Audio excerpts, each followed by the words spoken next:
Welcome to Midnight and Murder Crime Stories. Here, detectives from every corner of the city whisper tales of murder and disappearance. This series is crafted for restful listening, gentle in pace, cinematic in tone, and heavy with mystery. Each story is its own dream, its own case file, told with the soft edge of dusk. Whether you're here to unwind or disappear for a while, the cases await. Story 1, The Silent Witness. Grayport was a small village by the coast, wrapped in mist and silence. The villagers lived simple, unhurried lives, gently tending their daily routines. At the heart of the village stood the old lighthouse, guiding ships through calm nights. Samuel Grayson, the keeper, had silently guarded it for decades.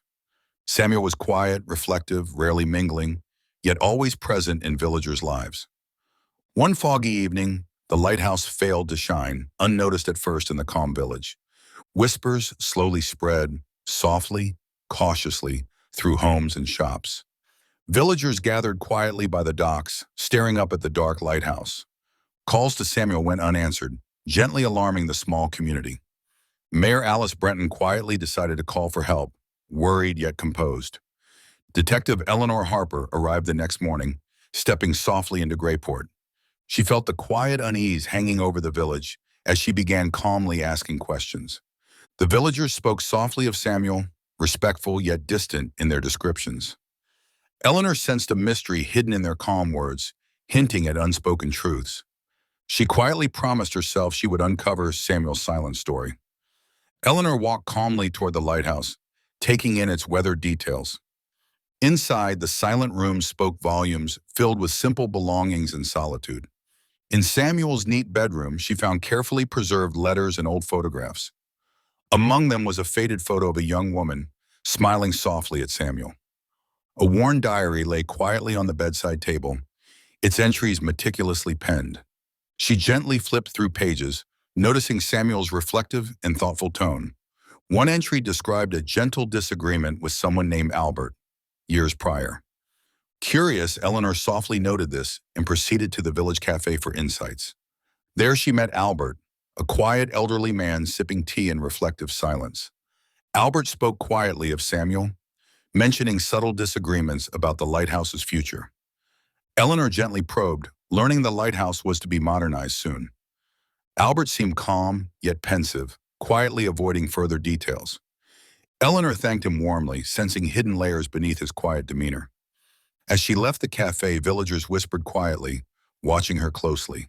She felt Grayport's gentle tension, hinting at truths waiting calmly beneath the surface. That evening, Eleanor returned to her quiet lodging, thoughtful and reflective. She reopened Samuel's diary, reading by soft lamplight as waves gently crashed outside. Samuel wrote of quiet regrets, softly described friendships strained by time and silence. The young woman, Eleanor learned, was named Clara, deeply loved by Samuel long ago. Entries grew increasingly quiet, filled with a gentle sadness after Clara moved away. Eleanor quietly pieced together Samuel's story of solitude and quiet longing. A later entry mentioned Clara's return years later, softly reopening old wounds. The final pages, penned gently yet with troubled handwriting, mentioned secrets kept from villagers. Eleanor sensed these secrets might explain Samuel's quiet disappearance. The diary hinted at something hidden quietly within the lighthouse itself. Determined yet composed, Eleanor resolved to explore further at dawn. She lay awake, calmly pondering the quiet lives intertwined in Grayport. Questions gently filled her mind. What secrets could disrupt such quiet lives? Sleep eventually came, softly carrying her thoughts into tranquil dreams. She woke early, prepared for a quiet exploration filled with possibility. Dawn broke softly, blanketing Grayport in gentle morning light. Eleanor entered the lighthouse quietly, searching meticulously yet respectfully. Behind old wooden shelves, she discovered a narrow passage hidden calmly from view. Heart gently racing, she entered, moving cautiously through dimly lit corridors. Ancient wooden walls whispered quietly of past visitors and hidden truths. At the passage's end, a small, hidden room awaited her silent entry. Inside, dusty trunks and carefully stored boxes hinted at forgotten lives. Eleanor gently opened one trunk, discovering faded letters from Clara. Letters revealed Samuel and Clara's quiet plans to leave Greyport decades ago, but something had stopped them, softly disrupting their dreams.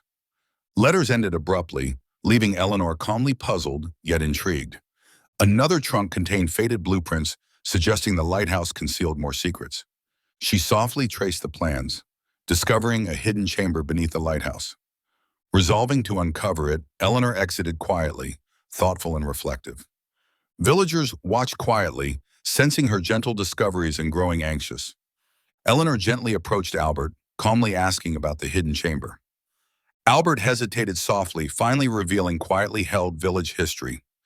Decades prior, villagers opposed Samuel's plans to modernize the lighthouse. Samuel's gentle insistence quietly divided the community. Albert admitted regretfully to quietly obstructing Samuel's plans, causing tension. Eleanor calmly thanked him, sensing deep remorse beneath his quiet words. Returning to the lighthouse, Eleanor discovered the hidden chamber's entrance beneath loose floorboards. Descending quietly, she uncovered Samuel's carefully stored items from his unfinished modernization. Among tools and papers lay Samuel himself, unconscious yet breathing softly. Eleanor acted quickly yet calmly, gently calling villagers for assistance. Samuel, softly recovering later, explained his accidental fall while preserving his quiet secret. Villagers gently reconciled, quietly expressing remorse and understanding. Samuel softly forgave them, calmly advocating peace over past grievances. Greyport quietly healed, stronger yet gently changed by hidden truths. Eleanor reflected calmly, grateful for the quiet resilience she uncovered. Days passed quietly, restoring Greyport's serene rhythm. Samuel recovered gently, warmly welcomed back by villagers. He and Albert spoke quietly, softly mending their friendship. Samuel revealed softly that Clara had passed years ago, ending his quiet hopes. Yet her memory gently inspired him, quietly guiding his devotion to the lighthouse. Eleanor calmly prepared to leave, her task gently complete. Villagers warmly thanked her, quietly appreciating her discreet investigation. Mayor Alice Brenton softly praised Eleanor, acknowledging her calm yet profound impact. Eleanor humbly accepted, reflecting on Greyport's gentle strength. She quietly departed, leaving the village softly restored. Samuel resumed his quiet duties, thoughtfully tending the lighthouse. Greyport gently returned to peace, stronger yet subtly changed. Life moved quietly onward, calm yet quietly aware of past lessons. Samuel's silent witness continued, calmly guiding ships and lives. Greyport remained softly grateful, forever touched by Eleanor's gentle presence. Story 2. Echoes of Ivy House. Ivy House sat quietly on the outskirts of Ashbrook, wrapped in ivy and mystery. Villagers whispered gently of the mansion's grandeur and quiet decline. The wealthy Grayson family had lived there peacefully for generations. Recently, whispers began about a rare painting missing from the mansion. Detective Thomas Alder arrived discreetly, sensing quiet tension within Ashbrook. He entered Ivy House, its halls echoing softly with the past. Inside, family portraits gazed quietly from ornate frames. The Graysons spoke gently, expressing their subtle unease over the missing artwork. Thomas calmly listened, noting quiet details and hidden glances. He explored softly lit corridors, observing quiet signs of disturbance. Old paintings stood silently untouched, their eyes following him quietly. Thomas sensed quiet secrets layered within the elegant mansion's history. He calmly vowed to uncover the painting's disappearance and the echoes beneath. Returning outside, villagers watched quietly, curious yet reserved. Thomas felt Ivy House gently pulling him toward its hidden truths. Thomas quietly explored Ivy House's abandoned wing, sealed years ago. Dust covered old furniture, whispering softly of forgotten lives. He gently discovered letters hidden beneath faded velvet cushions. Letters detailed quiet tensions and subtle resentments within the Grayson family. A gentle rivalry between siblings over family heirlooms emerged softly. One letter described quietly concealed rooms built secretly decades before. Thomas, intrigued, softly began searching for these hidden spaces. Behind a tapestry, he quietly uncovered a concealed door, gently entering. The hidden room held quietly preserved journals and forgotten belongings. Thomas read softly, learning about quietly brewing family disputes. Entries mentioned quiet frustrations surrounding inherited artwork. Thomas quietly sensed these unresolved tensions lingering beneath the surface. He calmly exited, pondering how deeply quiet secrets had settled. Outside, whispers of his gentle discoveries quietly spread through Ashbrook. Thomas felt quietly determined to reveal the mansion's secrets. Next morning, Thomas gently interviewed the Grayson family individually. Emma, the quiet matriarch, spoke softly yet guardedly about the missing painting. Her son, Henry, quietly expressed subtle resentment about family pressures. Her daughter, Amelia, softly shared quiet tensions about inheritance. Thomas calmly noted subtle inconsistencies and quiet contradictions. Later, he quietly visited village archives, uncovering quietly preserved records.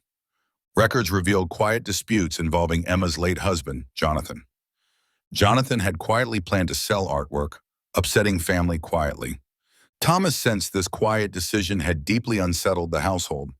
Returning to Ivy House, he gently confronted Emma about Jonathan's plans. Emma quietly admitted disagreements, yet denied involvement in the theft. Thomas quietly noted her genuine surprise, softly reassessing his thoughts.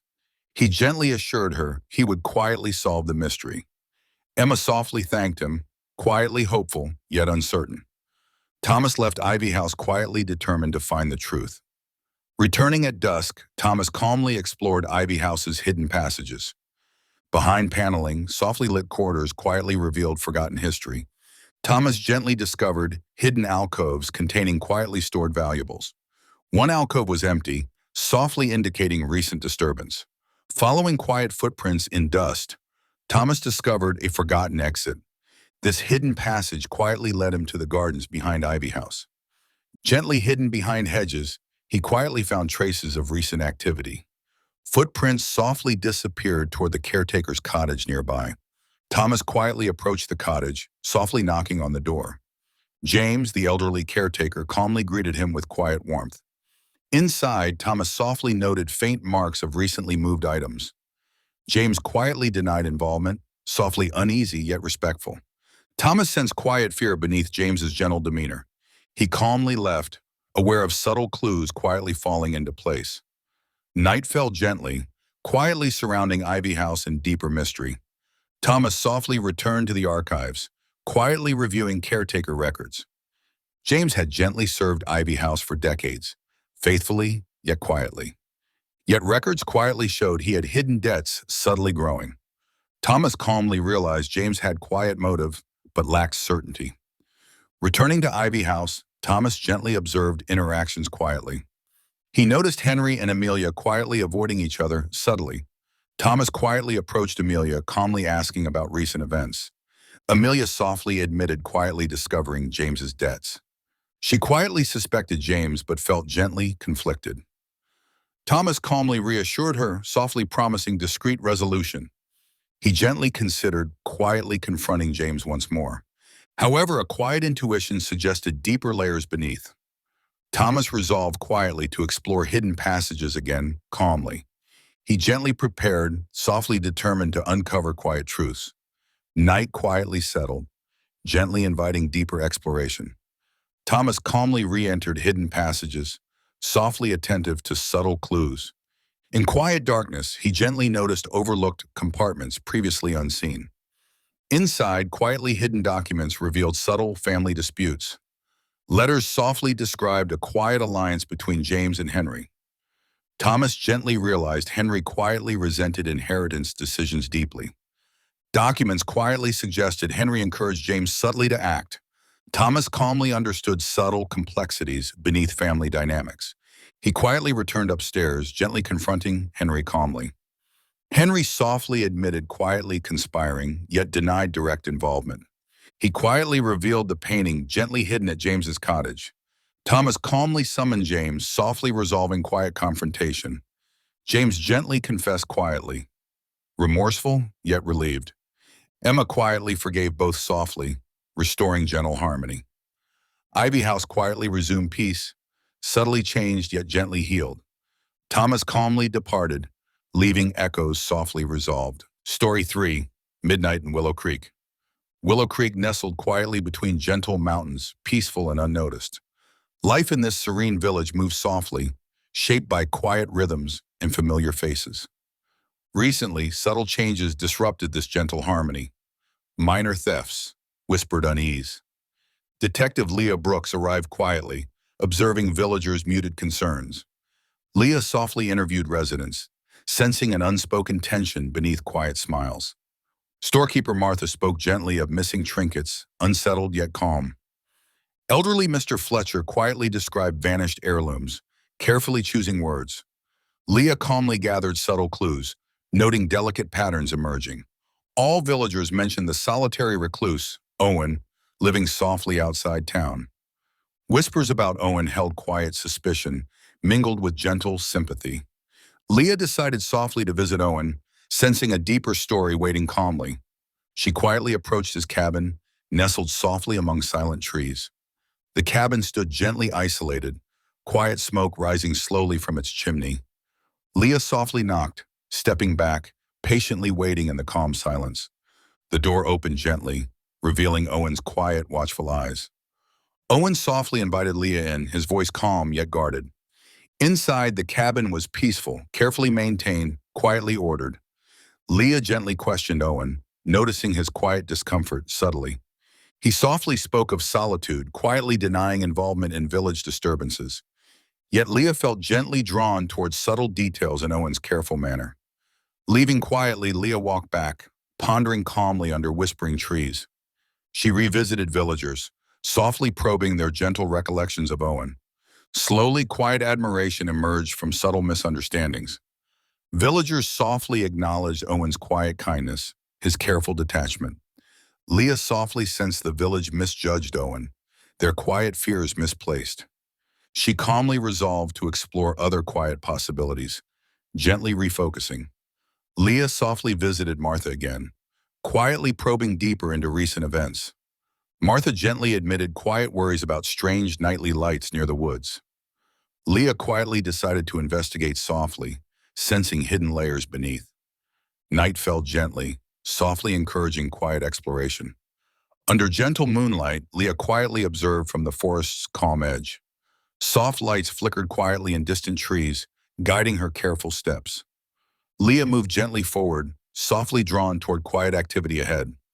She calmly discovered young villagers quietly meeting in secluded woods.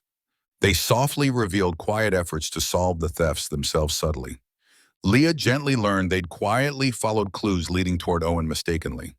She calmly reassured them softly, urging quiet trust in her careful approach. Villagers quietly apologized, softly embarrassed yet relieved. Leah gently promised quiet resolution, calming their subtle fears. Returning calmly, she softly considered other quiet suspects subtly. Morning arrived softly, gently illuminating Willow Creek.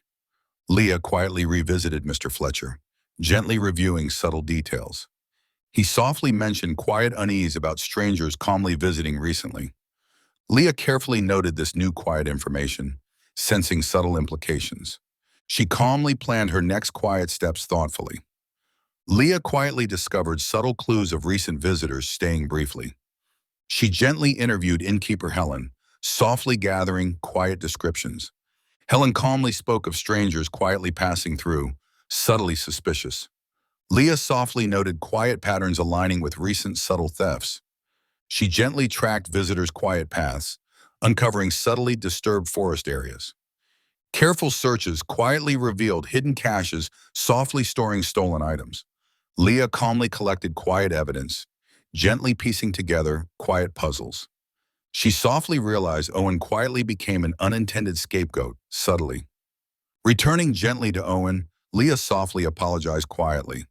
Owen calmly accepted, softly understanding villagers' quiet anxieties. Leah gently explained quiet findings, softly reassuring Owen carefully. She quietly proposed gently uniting villagers softly around subtle truths. Owen softly agreed quietly, willing to gently reconcile calmly. Leah quietly left, softly optimistic about gently restoring harmony. Night approached gently, quietly hopeful for peaceful resolutions. Next day, villagers quietly gathered gently, softly attentive. Leah calmly presented quiet evidence, softly explaining gentle truths discovered. Villagers softly understood subtle misunderstandings, gently apologetic toward Owen. Owen softly accepted quietly, gently joining village warmly. Leah calmly encouraged quiet vigilance, softly fostering community unity. Village softly expressed gentle gratitude, quietly relieved by peaceful resolution. Leah gently remained quietly observing subtle interactions calmly. She softly noted quietly resolved tensions, gently restoring village harmony. Martha softly thanked Leah quietly, gently expressing relief subtly. Mr. Fletcher quietly praised gentle detective work, softly grateful, calmly. Leah quietly reflected gently, softly appreciating subtle village resilience. Willow Creek quietly returned gently to peaceful routines, subtly. Leah softly prepared quietly to leave gently, satisfied, calmly. Villagers quietly bid gentle farewells softly, warmly appreciative. Leah quietly departed gently, softly leaving peace subtly behind. Months quietly passed gently, softly settling Willow Creek. Villagers quietly maintained gentle vigilance, softly harmonious subtly. Owen softly became gently integral, quietly, warmly accepted calmly. Leah quietly revisited gently, softly welcomed warmly back, subtly. She gently observed quietly restored trust, softly pleased calmly. Owen quietly greeted gently, softly thankful, calmly again, subtly. Martha softly shared quiet updates, gently reassuring Leah subtly. Mr. Fletcher quietly invited Leah gently, softly appreciative calmly. Villagers softly celebrated quietly, gently grateful, subtly. Leah quietly appreciated gentle progress, softly reflecting, calmly. Willow Creek quietly thrived gently, softly harmonious, subtly. Leah gently departed quietly, softly content, calmly once again, subtly. Village quietly remembered gentle lessons, softly maintaining subtle harmony. Owen softly embraced gentle community quietly, softly fulfilled calmly. Willow Creek quietly remained gently peaceful, softly resilient, subtly. Story 4. The Case of the Whispering Woods.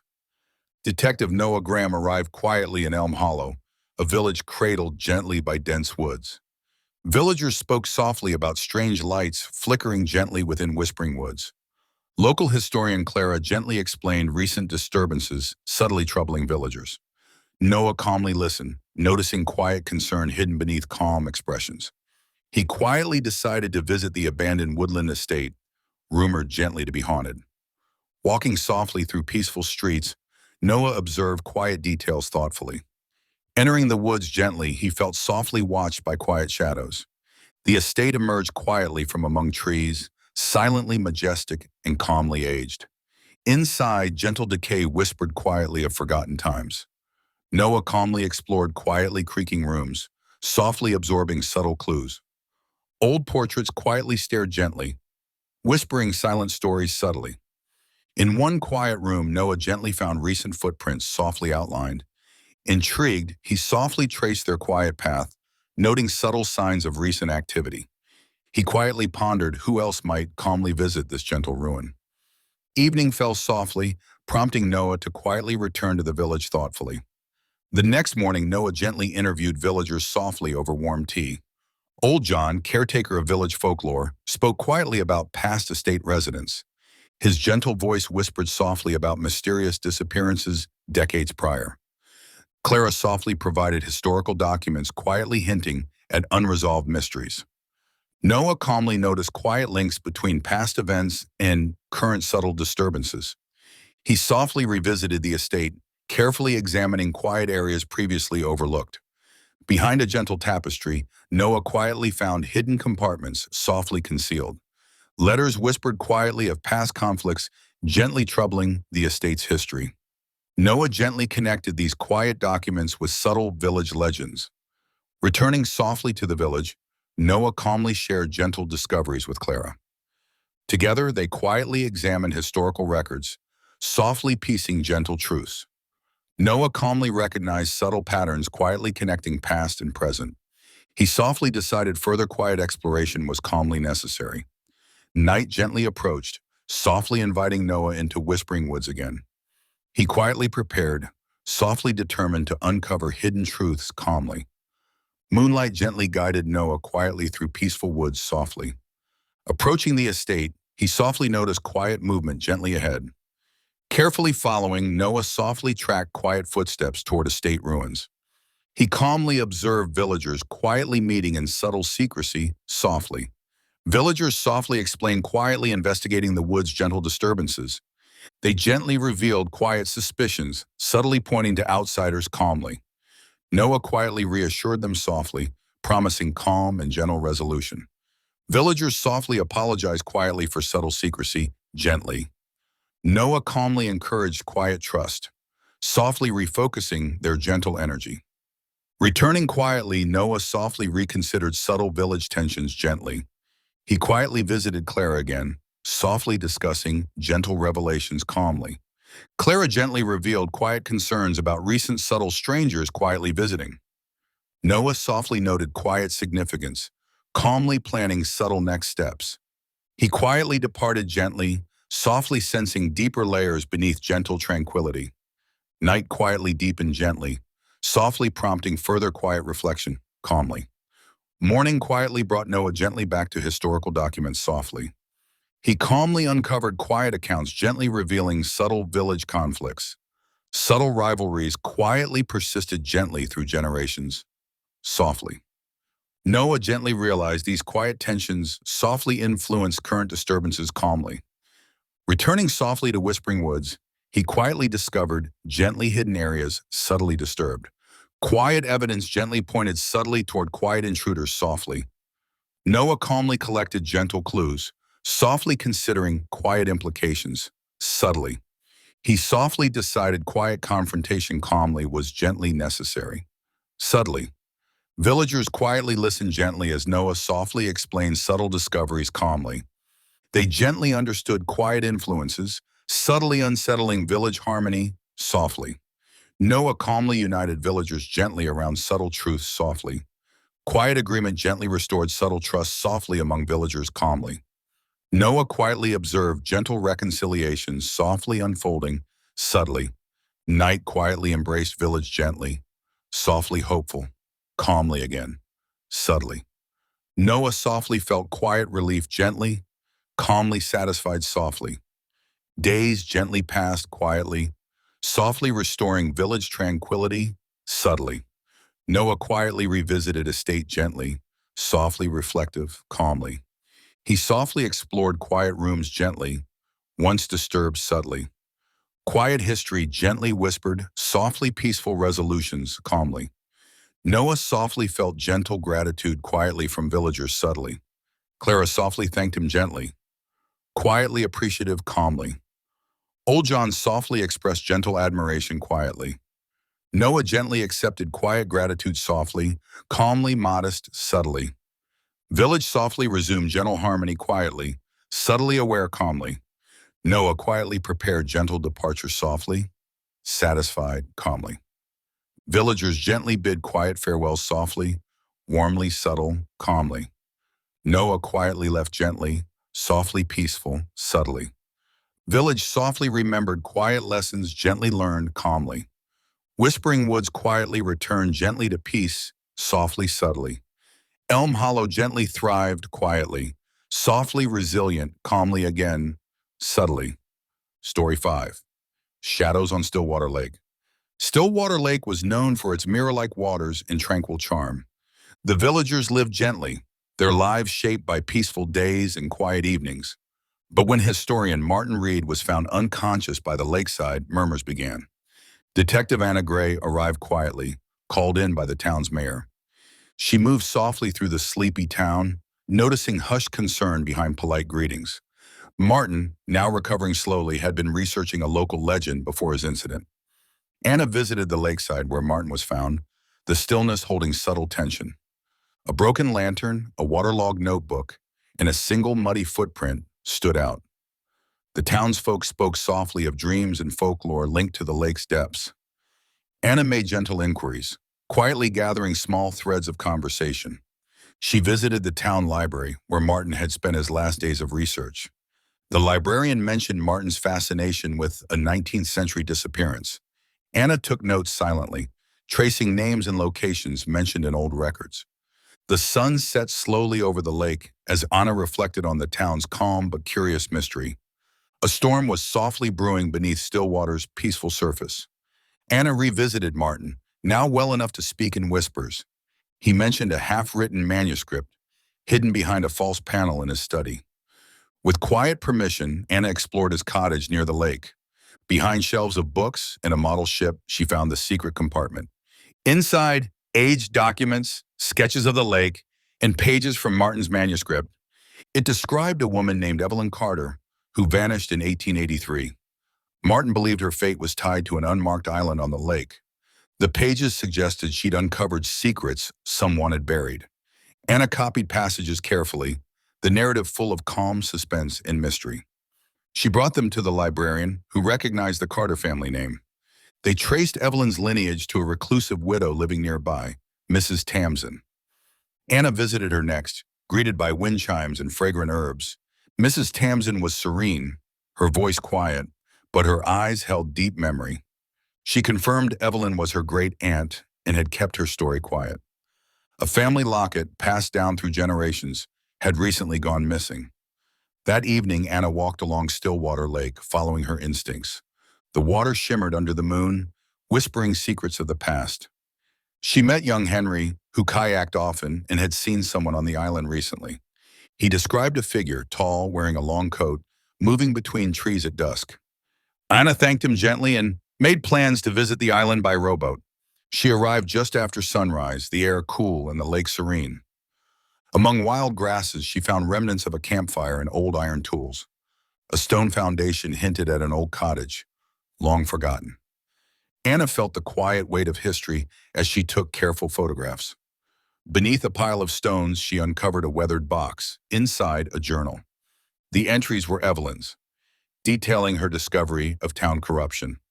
The last pages were frantic, fleeing from someone who had followed her. Anna returned with the journal, heart calm but mind alert. She now knew Evelyn's disappearance had not been natural. The lake had quietly guarded a century-old injustice. Back in town, Anna calmly shared her findings with the mayor and librarian. The journal proved Evelyn had planned to expose fraud within the town council. Anna suspected the recent attack on Martin was no coincidence. Someone had seen him getting close to Evelyn's truth. She quietly returned to Mrs. Tamsin with the journal and locket. The widow wept softly, thanking Anna for returning her family's voice. Word spread gently through the town. Evelyn's story slowly resurfaced. Anna spoke quietly to the townspeople, urging compassion and openness. Later, Martin recalled seeing someone near his house before his injury. With Henry's help, Anna matched the figure to a man named Clark, a local land agent. He had hoped to bury the story to protect old family ties to the corruption. When Anna visited Clark, he admitted guilt with quiet resignation. No arrest followed, only a public apology and full confession. The town chose understanding over punishment, healing rather than blame. Stillwater Lake seemed to exhale, releasing its long-held secret. The town slowly embraced Evelyn's memory, erecting a small garden by the lake. The garden featured a bench, a plaque, and native flowers Evelyn once wrote about. Martin finished his manuscript, published posthumously in her name. Mrs. Tamsin donated family letters to the library, preserving history gently. Children now learned Evelyn's tale in school as part of local heritage. The island remained untouched, respected as a place of quiet remembrance. Anna visited it one last time, leaving a sprig of rosemary on the journal's hiding place. She sat by the shore, watching the sunlight ripple across the surface. The lake reflected not only sky and trees, but calm healing and restored dignity. Villagers nodded in gratitude as Anna prepared to leave. Martin, walking again, offered a quiet goodbye and a signed copy of the book. The librarian packed away her notes, smiling softly to herself. Stillwater was no longer silent. It whispered truth, gently and with grace. Anna stepped onto the morning train, heart peaceful. Stillwater Lake faded behind her, forever calm, forever changed. Weeks later, Anna received a letter, its seal bearing Evelyn's initials. Inside was a note from Mrs. Tamsin, thanking her once more. She included a dried lily from the lake, Evelyn's favorite flower. Anna framed it, placing it near her desk where she wrote her reports. She found herself thinking of Stillwater often. Its quiet courage. The lake had not shouted its secrets. It had waited, patient and soft. Anna now trusted those silences more, knowing they could carry weight. She reopened an old file from another quiet case left unsolved. Evelyn's story gave her strength to revisit mysteries long left untouched. Sometimes justice moves softly, like ripples across still water. Anna brewed tea, letting the past gently sit beside her in thought. She wrote slowly, clearly, with the voice of someone who had listened well. Outside, the world moved with noise, but her mind remained still. She would return to Stillwater one day, not as a detective, but a guest. For now, she carried its peace within her, calm as glass, and the echo of its waters remained steady in her heart. Story 5. The Lost Melody. Harmonyvale was known for music that floated softly through winding lanes. The village once hosted concerts, gentle festivals, and music students in every home. Now it was quieter, with only the chime of wind instruments in empty halls. Detective Gabriel Bennett arrived under soft clouds and curious stares. The town's prized possession, a 200-year-old violin, had vanished without a sound. It belonged to the late composer Elias Rohn, whose home was now a museum. Curator Madeline Rohn, Elias's granddaughter, reported the loss with calm distress. Gabriel walked the museum's silent halls, hearing only the creak of the old floorboards. The display case wasn't forced, and nothing else was touched. Madeline explained it had disappeared after a small private recital. Only 6 guests had attended, all known to the family. Gabriel took quiet notes, intrigued by the intimacy of the setting. Each guest had stayed for tea and departed with gentle farewells. Outside, children hummed lullabies from old village songs. Gabriel felt a deeper melody hidden within the silence. Gabriel met the guests quietly, starting with local teacher Mr. Elliott.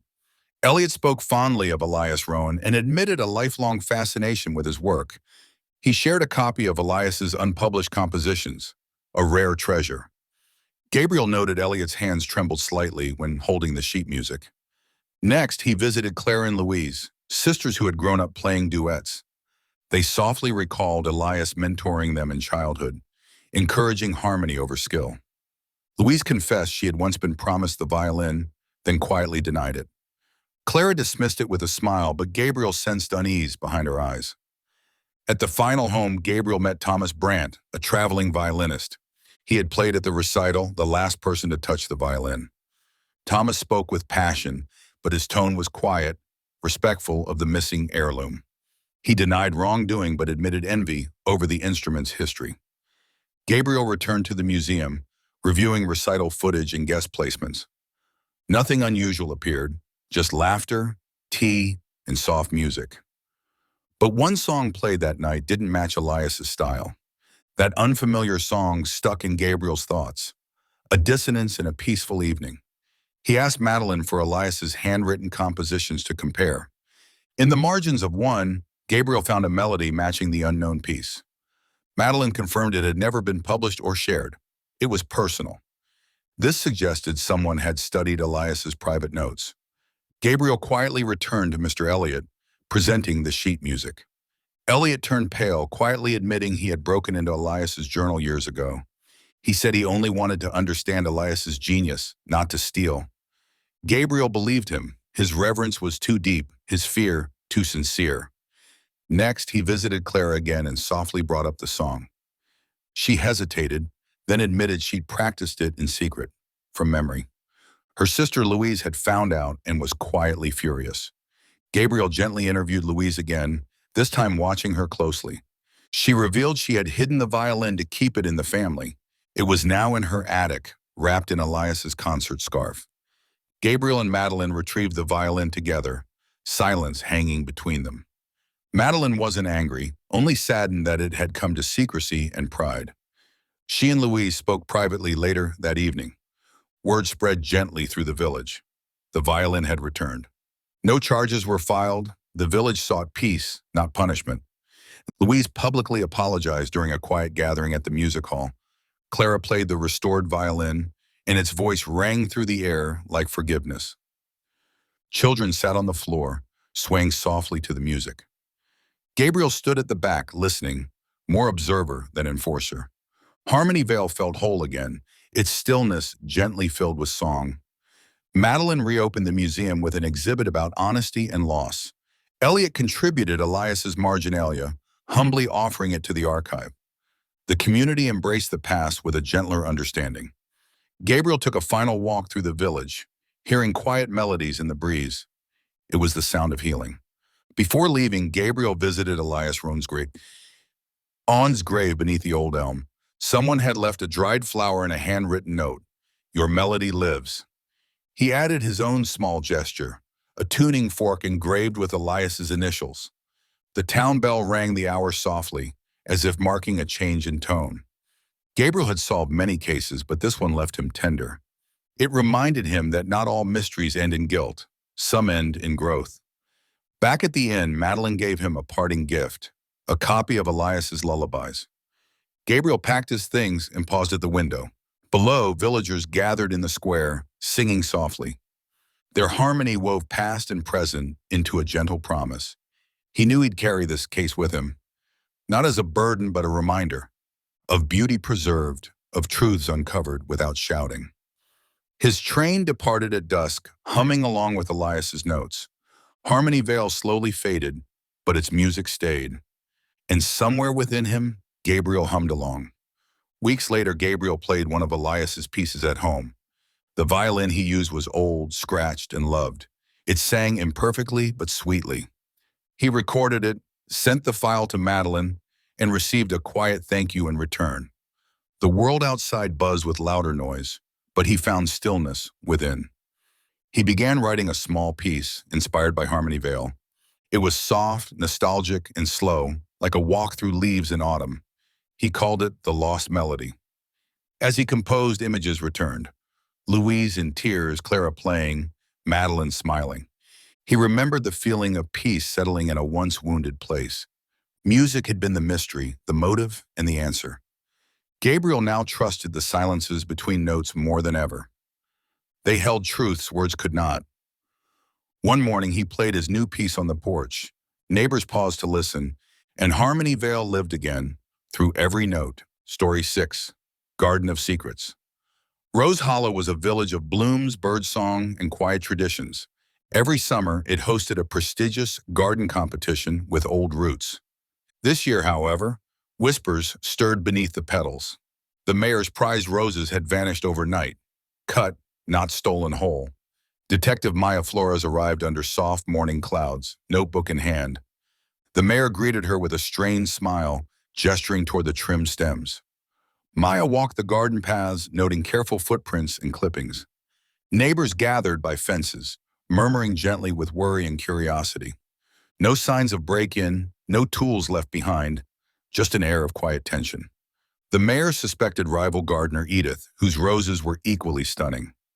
Maya decided to speak with each contestant gently, beginning with Edith. She found her pruning quietly, surrounded by blush pink hybrids. Edith denied involvement, her voice calm but eyes shadowed. They'll bloom again, she said quietly. Some things just take time. Maya felt the mystery nestled in every petal. Maya visited the other competitors. Tom, the retired florist. Marcia, the school gardener, and young Levi, the first-time entrant. Each had tended their space with love and caution, but small rivalries bloomed beneath. Tom muttered about fairness, claiming the mayor always won. Marcia said little, offering lemonade but no strong opinions. Levi seemed anxious, fumbling with gloves and trailing muddy footprints. Maya noticed he avoided eye contact when asked about competition rules. She wandered back through the mayor's garden, studying it anew. Something about the cut roses suggested haste, not theft. Maya asked to see the compost bins, surprisingly full of pink petals. The clippings were fresh, but oddly mixed with soil, as if hidden. She gently mentioned this to the mayor, who seemed genuinely confused. Maya returned to Levi's garden and spotted familiar rose stems under mulch. Levi admitted quietly he had taken the discarded blooms for practice grafting. He didn't know they were missing, just found them near the compost. The mystery deepened, not theft, but something else. That evening, Maya walked the village paths under a lavender sky. She revisited Edith, who offered chamomile tea and a gentle seat. "Why do you think someone would sabotage the mayor's garden?" Maya asked softly. Edith sighed, setting her cup down. "She's not liked by everyone, kind, but proud." Maya gently asked about past contests. Edith's smile didn't reach her eyes. "There was a vote last year to rotate judging. The mayor refused."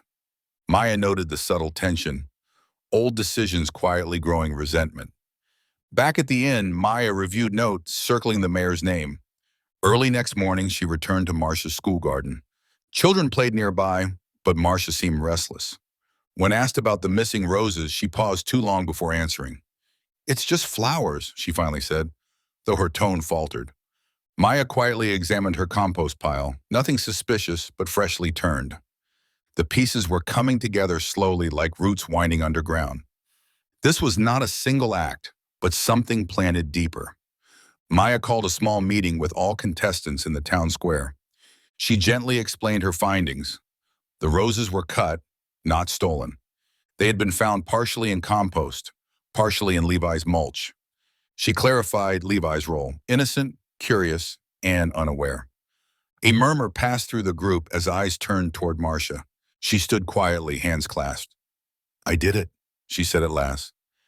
Gasps rose but were hushed quickly. "I wasn't trying to win," she explained, "just trying to make a point." She had trimmed the mayor's roses early, hoping to show bias in judging, but when it spiraled, she said nothing, unsure how to undo it. The mayor stared at her for a long, silent moment.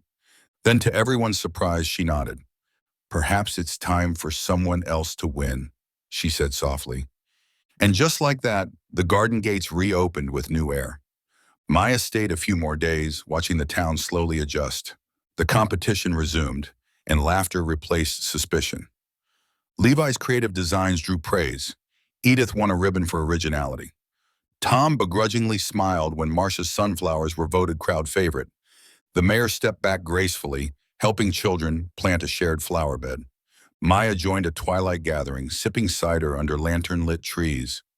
The gardens glowed, not with perfection, but with quiet honesty. Edith approached her and said, "Sometimes it takes a stranger to help us listen."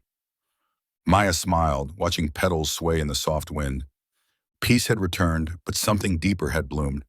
Not just flowers, but trust, forgiveness, and shared earth. Maya packed her bag with a sprig of lavender left on her doorstep.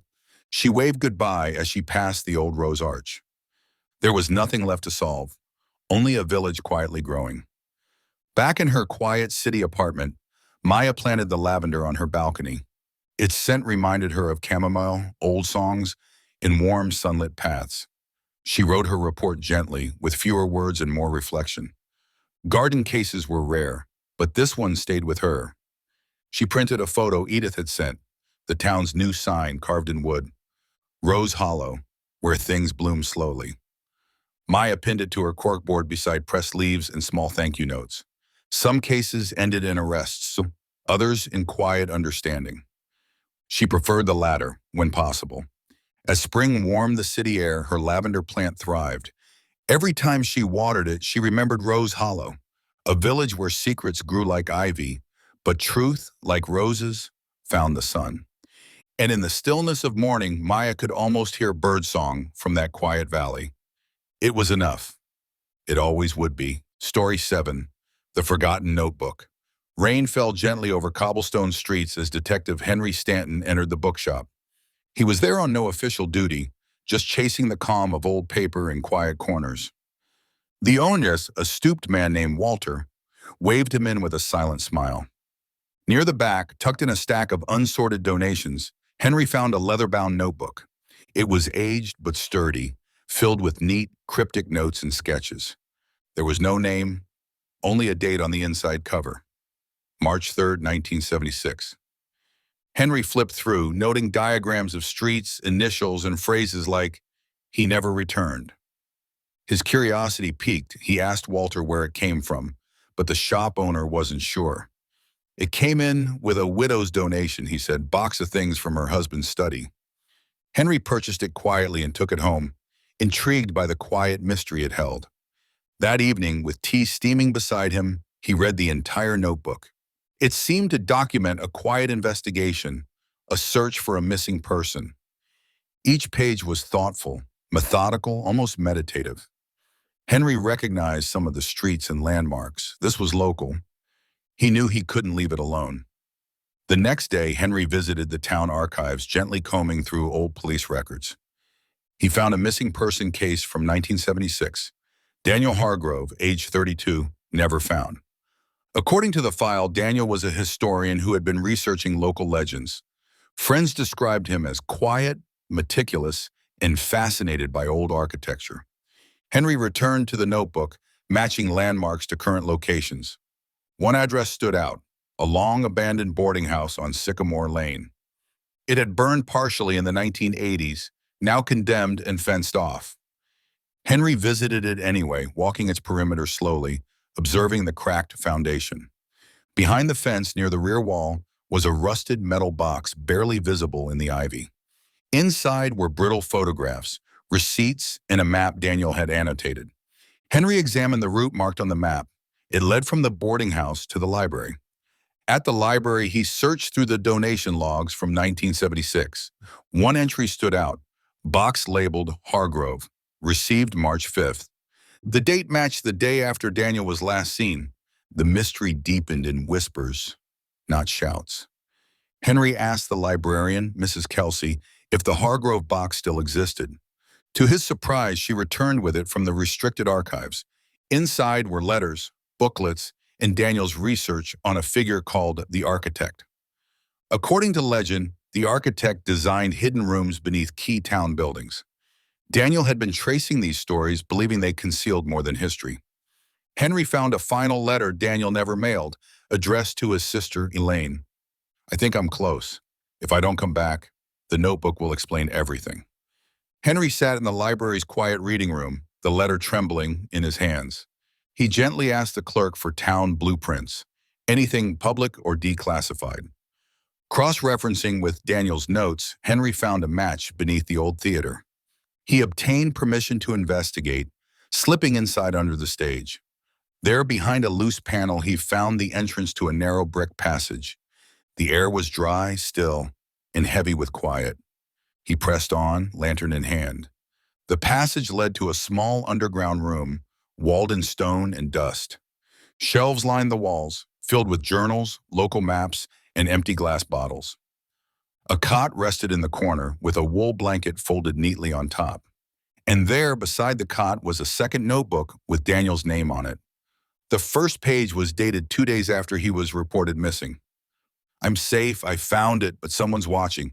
I can't leave yet. The journal went on to describe noises at night, lights above the grate, and footsteps. Daniel had stayed hidden, unsure who to trust, afraid his research had gone too far. His last entry was dated March 18th. I'm going to try the surface. If I fail, let this be my record. No one ever saw him again. Henry sat in silence for a long while, surrounded by decades of forgotten echoes. He brought the second notebook back to the surface, wrapped in a cloth. The library accepted it for historical preservation, with Daniel's story now open to all. Henry stood outside the theater, breathing in the cool air. Sometimes answers come too late, but peace can still arrive on quiet feet. Henry tracked down Elaine Hargrove, now living in a nearby town. She invited him in, her home filled with framed photos and flowered curtains. He gently explained what he'd found and handed her copies of Daniel's notebooks. She wept, not loudly, but with deep relief, like a sea-by held for decades. I always believed he hadn't just left, she whispered, but no one listened. She gave Henry a photograph of Daniel as a thank you, smiling violin in hand. He loved music. He said it helped him think. Elaine asked if she could visit the chamber, just once. With permission, Henry arranged a quiet visit with lanterns and gloves. Elaine stood in silence, touching the old stone and whispering her goodbye. She left a folded note on the cot and a pressed violet from her garden. Afterward, the room was sealed and marked with a bronze plaque. It read, Daniel Hargrove, dreamer, historian, brother, lost, then found. The past had not shouted. It had waited to be heard. Weeks later, Henry sat in the same bookshop where it all began. Walter handed him a parcel, a first edition of Daniel's thesis, just republished. The town had funded a memorial scholarship in Daniel's name. The mystery that began in forgotten pages had changed more than one life. Henry placed the book beside his teacup and opened it slowly. On the first page was a dedication, to the ones who listen when others don't. He smiled, closed the book, and looked out at the quiet street. The world bustled just beyond, but for now everything was still. Another case might come, another secret might rise. But some endings don't need sirens, just someone to care. Henry left the shop with no fanfare, his coat buttoned against the breeze. In his pocket, the photo of Daniel reminded him why he followed quiet mysteries. Because sometimes silence is where the truth finally speaks. And sometimes that's all the justice we need. Story 8. Lanterns by the River. Alderwick was a quiet village nestled by a slow, winding river. Each year, lanterns were floated downstream in a peaceful ceremony of remembrance. But this year, just days before the event, several antique lanterns vanished. Detective Amelia Hart arrived under the hush of early morning fog. The mayor greeted her beside the riverbank, worry etched in her tired smile. "These lanterns aren't just decorations," she said softly. "They're our history." Amelia walked the river path slowly, noting where each lantern had once stood. The holders remained, but the glass and woodwork were gone, lifted carefully. She visited the town museum where records of lantern crafts were kept. The curator, Mr. Bell, spoke quietly about the lantern's origin and symbolism. Each one was dedicated to a family who lost someone in the Great Flood of 1912. Amelia nodded, sensing reverence in every detail. She made a list of lantern donors, past and present, and set off gently. This was not about theft. It was about meaning, memory, and perhaps grief. Somewhere behind the calm river, a quiet answer waited. Amelia visited lantern maker Ruth Alston, a quiet woman with silver hair and calloused hands. Her home smelled of pine, wax, and lavender, peaceful but heavy. Ruth admitted she had received requests to recreate some old designs. One visitor was particularly persistent, a young man named Ellis. He had no last name listed, but had brought photos of the original lanterns. Ruth had turned him away, feeling uneasy about his intent.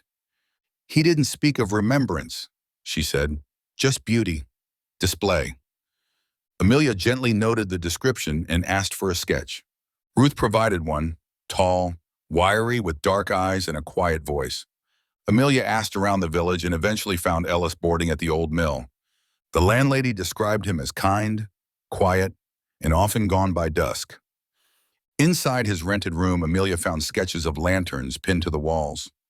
Beside them were blueprints of the ceremony route and river curves. A journal lay open on the desk, entries about a grandmother who never had a lantern. The pages held sorrow more than malice. Ellis returned at twilight and found Amelia waiting on the porch. She greeted him gently, inviting a conversation, not a confrontation. Ellis admitted he had taken 6 lanterns, quietly, carefully, and without intent to harm. "My grandmother was forgotten," he said. "She died in the flood, but no one claimed her." He had grown up hearing her name only in hushed tones. When he learned about the ceremony, he wanted her remembered. He believed if he used the real lanterns, she would feel part of the village again. Amelia listened without judgment, then quietly explained the weight of memory. "These lanterns belong to many," she said softly, "but we can find a way to share." Ellis nodded slowly, a tear running down his cheek. Amelia promised to speak with the mayor and propose a new lantern be added. Not stolen, not borrowed, but given properly with her name. Together they walked to the riverside and returned the originals. The moon rose quietly, casting silver across the water. And in that light, understanding began to form. The next day, Amelia and Ruth met with the mayor. She explained Ellis's actions and the reason behind them. The mayor, moved, agreed to add a new lantern to the memorial row. A town gathering was called, not to accuse, but to reflect. Ellis stood with Amelia and shared his grandmother's name, Margaret Fair. He spoke softly of her kindness, her songs, her lost place in the village's past.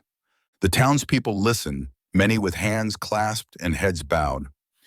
Afterward, Volunteers offered to help craft a lantern in Margaret's memory. Ruth offered her workshop, and over days, neighbors stopped by to lend a hand. The lantern grew from many hearts, etched glass, painted leaves, and a tiny carved dove.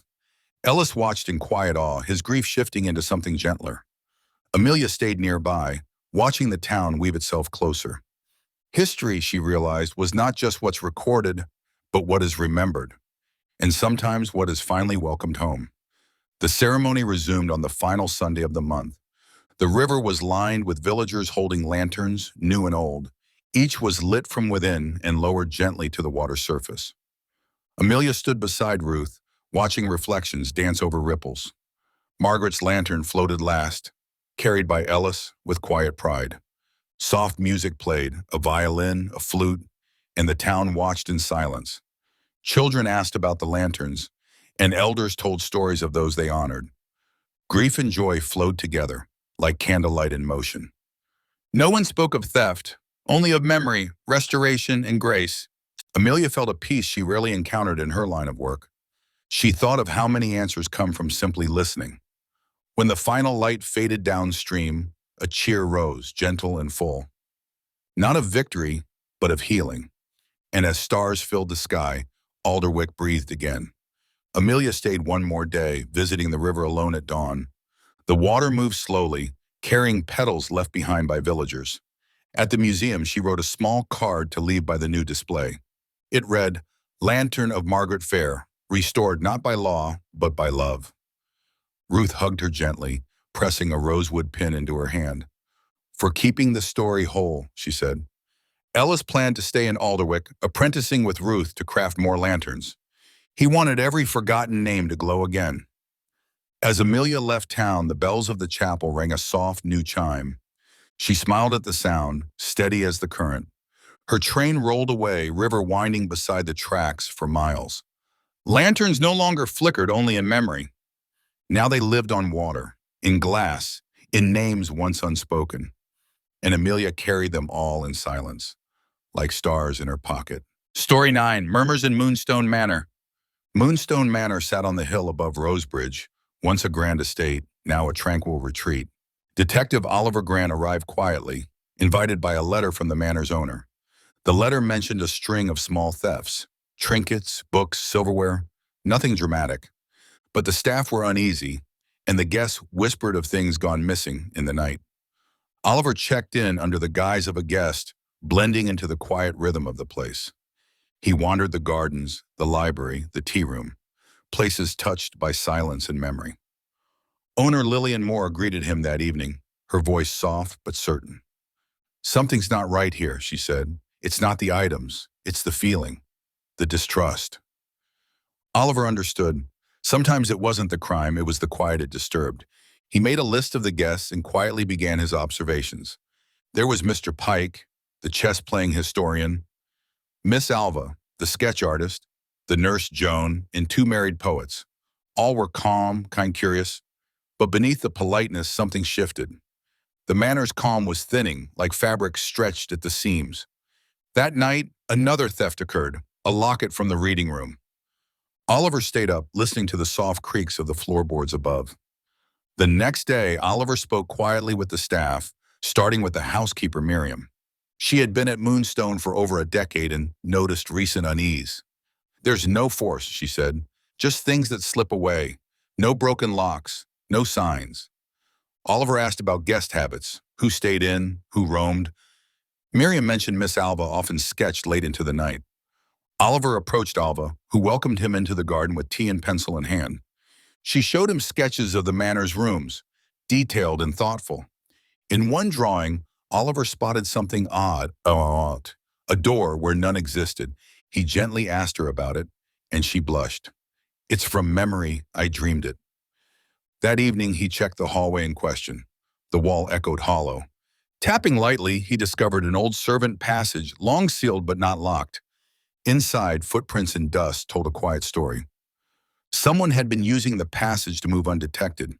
He didn't mention it yet, choosing instead to listen and wait. Secrets often surfaced when left to ripple in silence. Oliver followed the passage by day, mapping it out quietly. It connected several rooms, including the reading lounge, the study, and the library. There were fresh crumbs and a handkerchief near a side alcove. Back in the guest list, he realized something odd. There were 6 names registered, but 7 place settings at dinner.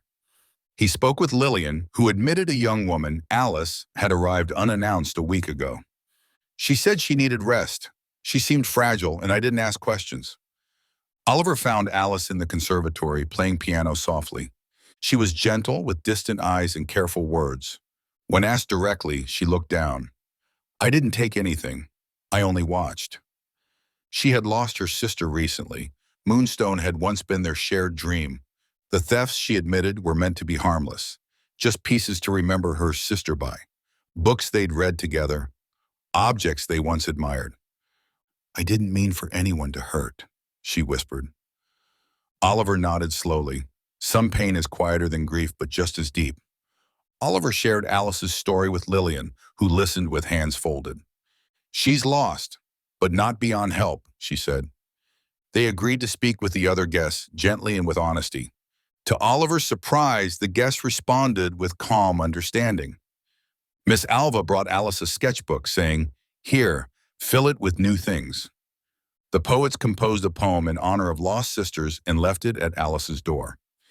Mr. Pike offered a carved chess piece he no longer used. The manor, once fraying, slowly began to mend. Oliver retrieved the missing items from the hidden passage with Alice's help. She apologized to each guest quietly, and they, in turn, forgave. The passage was sealed again, not to erase the past, but to restore trust. Alice chose to stay on, helping in the gardens and library. Oliver stayed one more evening, watching the manor return to stillness. Sometimes restoration comes not with force, but with gentleness, shared. Spring light poured through Moonstone's windows as Oliver packed his things. Lillian walked him to the door, her cane tapping softly on the stone. You didn't just solve a mystery, she said. You softened something in all of us. Oliver smiled and tipped his hat. The guests gathered to see him off, Alice among them, holding a notebook and wearing a quiet smile. Birdsong returned to the garden that day, just as the first roses began to bloom. The manor felt different, not repaired but repurposed, like a melody rewritten. Oliver took one last walk through the library, running his fingers along the shelves. There, between 2 volumes, he left a note. Let kindness echo longer than silence. He stepped outside, the wind calm, the door closing gently behind him. Moonstone Manor no longer murmured with unease. It hummed now, softly, like a place that remembered, and like those who had found comfort within its walls. Months later, Oliver received a letter with a pressed flower inside. It was from Alice, lavender, her sister's favorite. She wrote of long days in the garden, tea with guests, and a calm she hadn't felt in years. The manor was thriving, she said, and so was she. Oliver placed the flower between pages of a worn detective journal. He thought of all the cases solved not with evidence, but with understanding. On a rainy morning, he returned briefly to Moonstone for a visit. Alice greeted him with coffee and a smile that didn't tremble anymore. Lillian walked slower now, but her eyes were brighter. Guests spoke of books, blooms, and laughter over quiet dinners. The past lingered gently, but it no longer haunted. Oliver stayed for 2 days, reading by the fireplace, walking the garden. As he left again, Alice handed him a letter. Come back anytime, not as a detective, as a friend. And as he disappeared down the lane, Moonstone watched with windows open to the light. And so, another chapter comes to an end. Thank you for joining us on this quiet voyage through mystery and wonder. We hope that tonight's story has helped calm your thoughts and slow the pace of your day, guiding you closer to peaceful dreams. See you tomorrow. Until then, sweet dreams.